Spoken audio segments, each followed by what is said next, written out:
Let the record show that a quorum of board members is present, that this meeting has been duly called, and that notice of this meeting has been posted in accordance with Texas Open Meetings Act, Texas Government Code, Chapter 551. Please join me in the Pledge of Allegiance.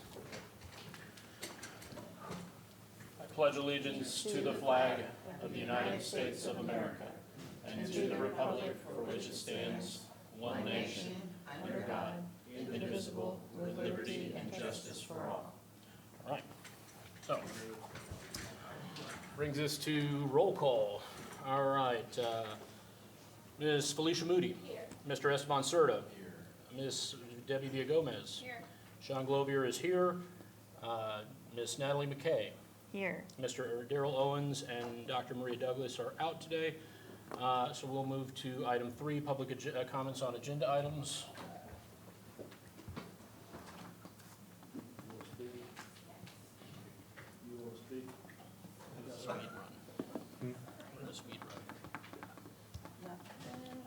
All right. There's no one on the record here for public comments, so we're going to move to item 4, public hearing on budget and tax rate. That'll be brought to us by CFO Derek Sibley. There you go. All right. Good evening. We'll try to keep this short and sweet for you. It's really just kind of a replay of the information that's been presented to you over the last 3 months, and so a lot of it is. Hey Brian, we got no signal on this one for some reason. Beautiful painting. That's great Monet. Yeah, good job. And this is just kind of adding to, the information that you've been presented for the last 3 months. And so I do want to start looking at, the things that do control our funding, and that is our property values and our student enrollment. Those are the things that are the big players in the revenue. Here you have just the net taxable value. Again, you saw this last month, and you could see that over the last several years, our taxable value has increased about 40%, or on average 5.9% per year, which that's kind of skewed a little bit, because if you'll see in I believe 22-23 we had 11.7% increase, and so that kind of skews the number. But the last two were for 25-26 is the orange bar is what the value was at $100,000 homestead exemption, and then the blue bar at the very far right is what it is at $140,000 homestead exemption. This is just the average taxable value for properties in Kennedale ISD. Again, you see a slight increase. Actually, if you compare 2019-20 all the way over to 25-26, there's not a whole lot of difference. But when I got this number from the appraisal district, I called and I said, hey, our average home value or taxable value decreased significantly from 237 to 200 from last year to this year, and it's due to the homestead exemption increase, because this is the average taxable value, and so you take the market value and you take off all the exemptions and whatnot, so you get down to what is the average taxable value at $140,000 homestead exemption, and that is just over $200,000. This is the property value schedule that you've seen. The last bit of information there is the updated values that we should be receiving here really soon, and so we'll get that information and get that update to you at that point.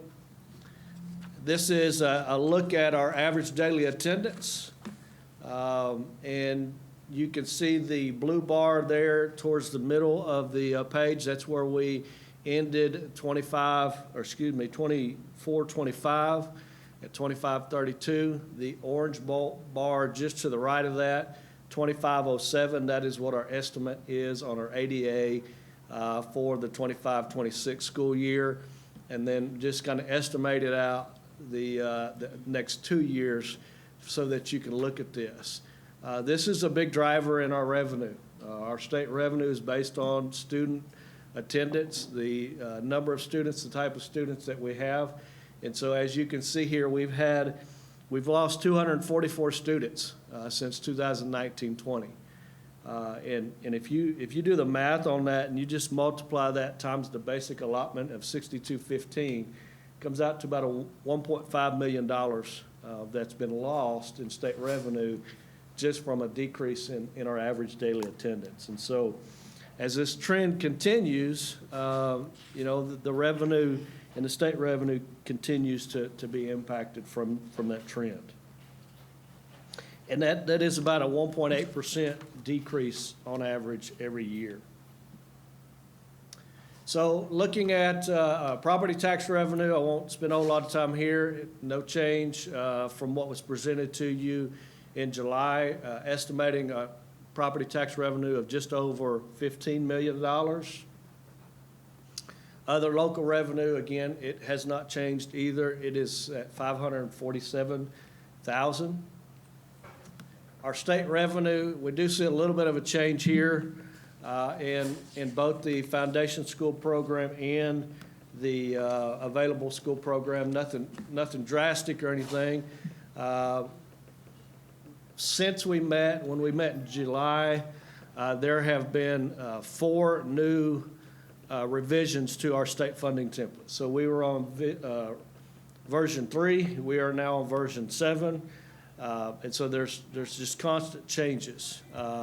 We've had changes in the available school fund, the amount that is there that we get for that. Previously, it was at $423 per ADA. It is now at $471.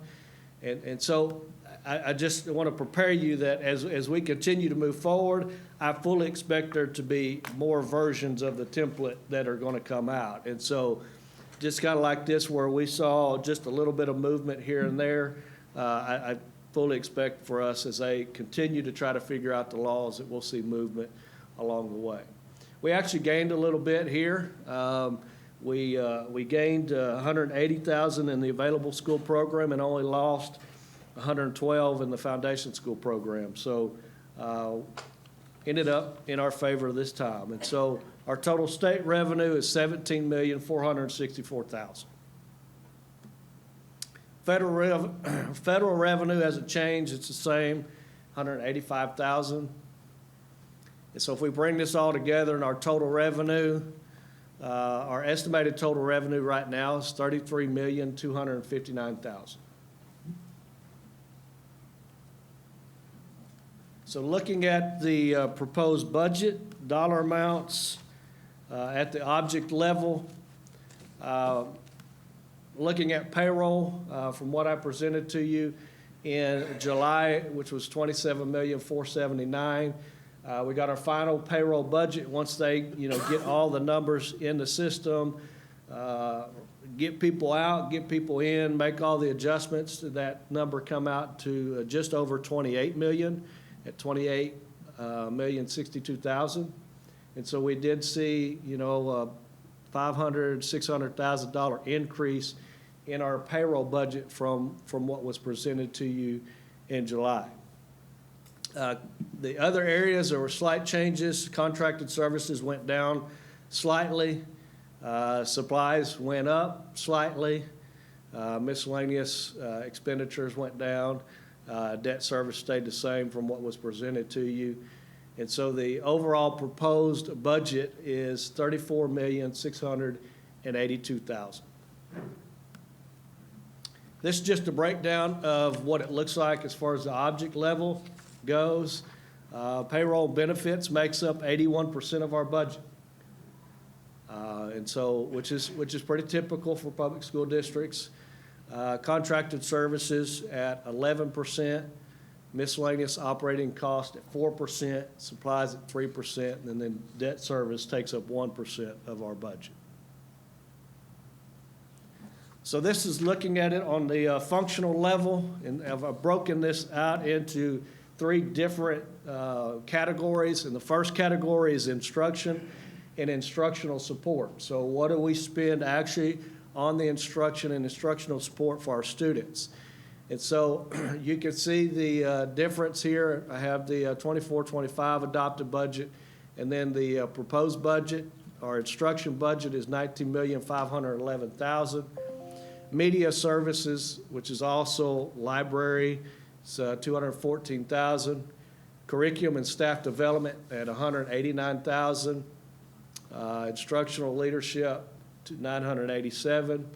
But you can see down, we have school leadership, counseling, social work, health services, and extracurricular, all fit under that instructional support. And that category makes up $26,115,000 of our budget. The next area is the general administration and district operations. And you can see the biggest piece of that puzzle, obviously, is our maintenance and facilities. That also includes custodial in that category as well, and it's $4,141,000. But you also have student transportation, food service, which is very little in general fund, security, and technology as well. And so the total in the general administration district operations is $8,226,000. And then the last category is our debt service and our just other areas. Our debt service is $180,000, and then our intergovernment charges, which is really what we pay Tarrant County to appraise our properties and to collect our taxes, is $160,000. That total brings it up to $340,000. So a breakdown of that, there's our total, again, bring it together, our total expenditures of $24,682,000. This kind of shows you a breakdown of those. So 75% of our budget actually goes for instruction and instructional support. 24% of it is for general administration and district operations, and then 1% of it is made up by debt service and intergovernmental charges. So where does that bring our budget, our final budget to? In comparison, revenue to expenditures. So we have a proposed budget, total revenues of $33,259,000, and total expenditures of $34,682,000. That brings the revenue deficit to $1.4 million. We've been talking about $1 million deficit. This, as a result of the finalized payroll budget, it is about $1.4 million.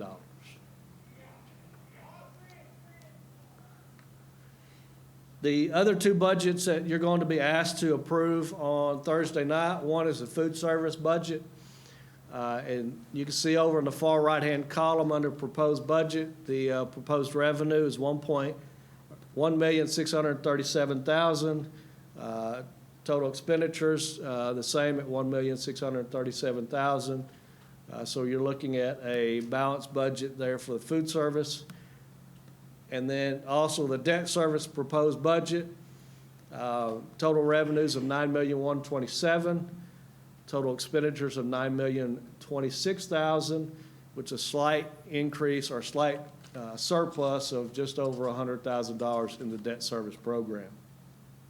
And something that I wanted to show you along with the debt service is what makes up our debt service budget. What are we spending our money on? And so in the school districts with the bonds, we do pay twice a year. We pay in February and we pay in August. And you can see a breakdown here of what we're actually paying and when we're paying it. And so in February, we'll pay just under $4 million in principal payment and $2.9 million in interest payment. And then in August, a year from now, we'll pay just over $2 million in interest. And you can see the breakdown of what bond series those are going to. The next thing is the the tax rates. Again, just to review, we ask you to adopt two tax rates. One is our maintenance and operations, or M&O tax rate. That is for the day-to-day operations of the district. The second one is the interest and sinking tax rate, which is the funds that we get from that pay the principal, interest, and fees on all voter-approved bonds. And we cannot use those funds for day-to-day operations of the district. And as mentioned before, in visiting with you guys, as our property values increase, then our maximum compressed tax rate actually decreases. And so as our property values increase over 2.5%, the MCR will actually decrease. And so before I move to the next slide, I'm going to test you. And who can tell me how much our property values increased this year? From my very first slide. Well, over 5 years, you said 40%, Yes, over 5 years, just from one year to the about next. 5% each year. So it actually increased, at the $100,000 exemption, it increased 1.9%. If you look at the $140,000 homestead exemption, it actually decreased 9%. And So I want to point out, the homestead exemption gets voted on in November. yes, that is correct. But it will become retroactive immediately. It is, yes, that is correct. It is retroactive. In fact, the appraisal districts, when they send out their tax bills, they will send them out as if it has already passed. And so, yes, the maximum compressed tax rate is the same this year because our property values did not grow over 2.5%. And so that rate is staying at 61.69. And then on top of that, we have some, what we call enrichment pennies. We have 13.83 cents that we add on top of our MCR. So remember, the MCR is set by the state. We, as the board and as the district, have no control over that. The additional pennies that the district gets at some point in its history went out for a TRE or something. I tried to find out when that might have been, and I couldn't find any information. But anyway, we have 13.83 cents of enrichment. And so that gets our total M&O tax rate to 0.7552. And then the interest and sinking tax rate also remains the same at 38 cents. So that is going to get the total tax rate at $1.1352 again for 2025. And the only other information I have is we got on our schedule, we've reached the end of it, and we will present to you on Thursday for the adoption of the budget and the tax rate. So with that, I'll take any questions in regard to what has been presented to you. Any questions? So no new revenue tax rate. Oh, Yes, yes, thank you. I saw that. Yeah, we have also on Thursday, when you adopt the tax rate, if you recall, you know, the government's got little funny statements that they like to put into resolutions, into motions that have to be made by the board. And so we have to calculate what is called the no new revenue tax rate, which used to be called the effective tax rate. That tax rate is basically, if we were to generate the same local revenue this year as we did last year, what would that tax rate need to be? And so that tax rate, that no new revenue tax rate is actually $1.0333. And so when the motion is made to adopt the tax rate, what the government asks you to do is to say that you're increasing the tax rate X number of percentage. But the reality of it is, you just saw, we're not increasing the tax rate. But what we are doing is adopting a tax rate that is above that no new revenue tax rate. And so, and it is at 9%. So I think I told you 13 the other day, but it's at 9%. So it's better, 9.86. And so in the motion that's going to be made Thursday night, it says that the tax rate is going to be increased by 9.86%. But as you can see there, that is the reality of it is it's not changing at all. So, and it will not have any impact on the taxpayers as far as an increase in taxes. Yet another way they make it so fun for all of us to Yes. try to explain. Try to explain that when the tax rate is the same. Yeah. Just have that plastered up. Yeah. As we make the motion. Yes. Let's get some t-shirts made. Well, if you look at the previous slides, when you look at the bond payoff ratios. The, Yeah, Debt services, right there. that's it. In August of 2026, what happens with that first? Sorry, next year, some of those are already getting paid off. Right. So by Yes. 2027, we should have some of these bonds. Pay down. this year, because of the way it was structured at some point in the past, this year's bond payment is pretty high in comparison to last year and comparison to next year. And that was one of the things that I noticed right off the bat. I'm like, why are we paying $9 million or whatever? And it's just the way it was structured, you know, because with bonds, it's unlike a mortgage, and you go out and get a mortgage and it's a 30-year mortgage and they say, okay, here's your payment.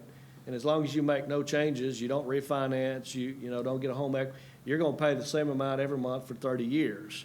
You know, and it starts off, and some of it's interest, and then some of it's principal. And as you go along, you pay less interest and more principal. Well, bonds don't necessarily work that way.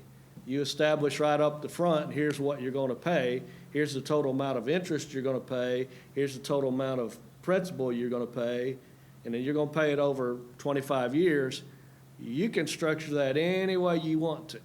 You know, you could pay nothing but interest for the first 10 years if that's what you wanted. And so, at some point, they were working it in to make it work out for the district's favor, and, you know, and that's why typically in this meeting also, or in the regular meeting in August, we come to you and ask for, do a defeasance, an early payment of bonds. But this year, again, because of the large amount that we're gonna have to pay, we don't really have, I mean, you saw our difference is $100,000. Well, you're not gonna pay anything off with $100,000, so. I have a question. Yes. It's not necessarily required to know, it jogged my memory. I know that the food service budget is balanced, but I was curious because it's been presented in the past to us that any lunchroom debt, or I didn't know if you knew of any lunchroom debt from this last school year, because I know sometimes they have people that will donate to clear it out. Right. Or I am not aware of any that's this year.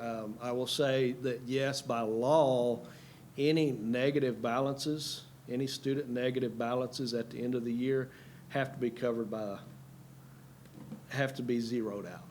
And typically, the district has to cover that difference.